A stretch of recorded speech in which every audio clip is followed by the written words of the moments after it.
Good morning. Good morning. It's good to be with you again on this beautiful Sunday morning. I say again because I stood in this pulpit about 30 years ago. Is that about right, Gertrude? I see a few, well, let's call us gently aged members here today who remember my brief flirtation with UU ministry in my second year of seminary. Before I begin today's message, permit me to make a few comments to bring everybody up to speed. I want to thank Candy for her great worship leadership this morning. She's hosting this service. It takes a lot off of these shoulders. And I want to say that she did a great job of selecting the readings to go with this message. I saw a lot of smiles and laughs and nodding of heads, and it couldn't be any better, the reading. And her reading of it, fantastic. By the way, I don't know how many of you are like me, but I can remember finding God in some grass a few years ago back in the 60s.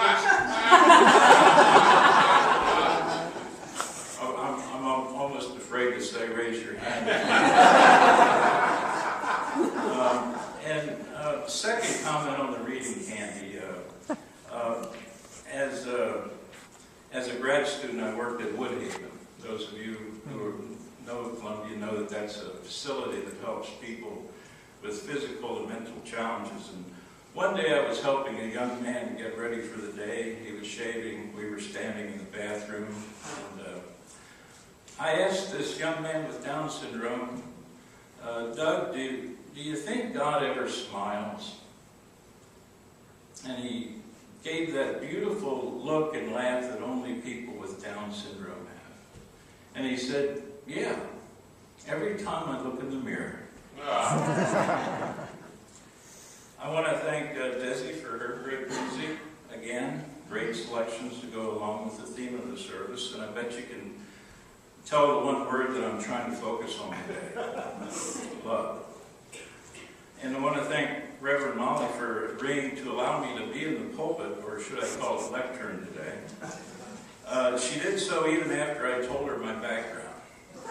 And I believe that we are truly blessed to have her here, her leadership. Last fall when she came, and the Tribune, you probably remember the nice article that they did on her last fall. I read that, and she spoke my language, what I call the spirit of love language. And indeed, I want to quote one sentence from it. Reverend Molly said, I need to be around others who are orienting their lives towards depth, connection, and living out the spirit of love. If you were here last week, you may have heard her begin her very fine message with a beginning of a joke. A Unitarian evangelist, a Unitarian radical, and a Unitarian pioneering woman walked into a bar. She didn't have a punchline.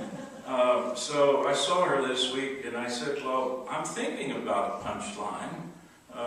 And she said, well, maybe there'll be some others, and maybe the following week after church, we can all bring our punchlines and we'll choose the best.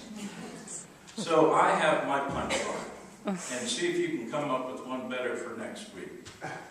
And this doesn't have to refer to just Unitarians. It could be any church members, okay?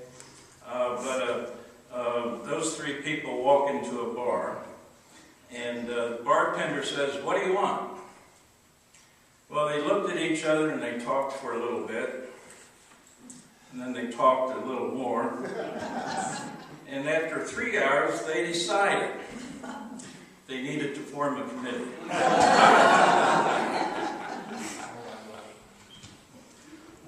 Finally, permit me just to share a little bit of my history of the last 30 years. In 1985, instead of being ordained with the Unitarians, I decided to go with the Christian Church Disciples of Christ. Primarily motivated by the desire to be with my two daughters, one of whom is here today. I believe you appreciate appreciate the fact that there's a lot more Disciple of Christ churches in the area than there are Unitarian. I served several churches between 1986 and 1998. At the same time, I taught as an adjunct at Moberly Area Community College.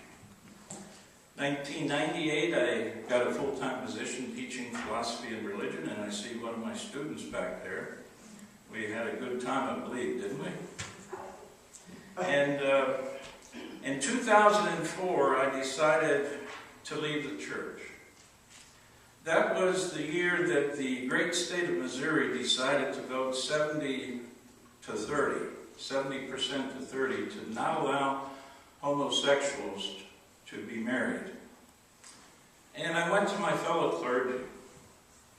People, some of you may know Dennis Swearingen, Larry Brown, and a few other disciples clergy. And I said, what does this say about our preaching? You know, you've been in the pulpit 20 years, I've been in 10, 15 years. What does this say about our preaching? You know, love, reconciliation, non-judgment, inclusiveness. How did your church members vote?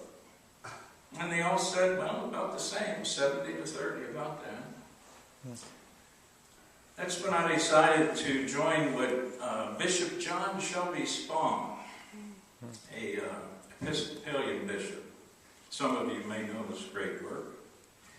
He calls the association that people who are fed up with the Church Alumni Association.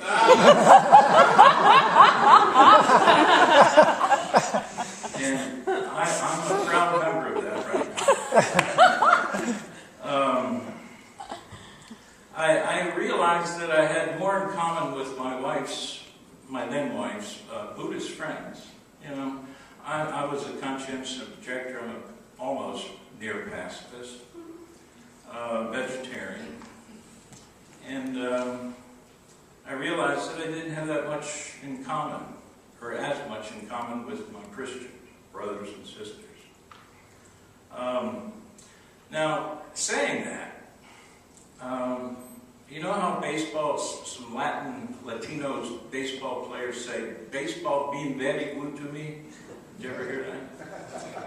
Well, I can still say the same thing about the church. The church been very good to me. I miss the potlucks, but we have great potlucks here. Today, I refer to myself as just a spirit of love kind of person. When students ask me, well, what do you believe? What do you think? I believe that there's a Sufi mystic who got it right. His name is Ibn Arabi. He said, love alone is my religion. And of course, the religious prophets of the 60s got it right too. All you need is love. You see my pennant here, a pennant that says love. This is my ordination cross chain, but I took my cross off and replaced love with the cross. Jesus and I are still good friends, however. These are my love beads. Some people ask me in the St. Louis airport or at school or here, are those edible? Are those Fruit Loops? No, these are plastic, and but they are true love beads. They aren't from the 60s. I did wear them, yes. And how many other people wore them? A few back then. But no, these are from the year 2006. My granddaughter, one of my granddaughters, gave them to me for my whatever birthday. And I wore them a year later as my dad was lying on his deathbed. And I leaned over and they kind of got in his face. And he said, what are those? I said, well, those are love beads, Dad. Where'd you get them from? I said, well, Laura made them for me. And God's honest truth, he said, Laura Bush?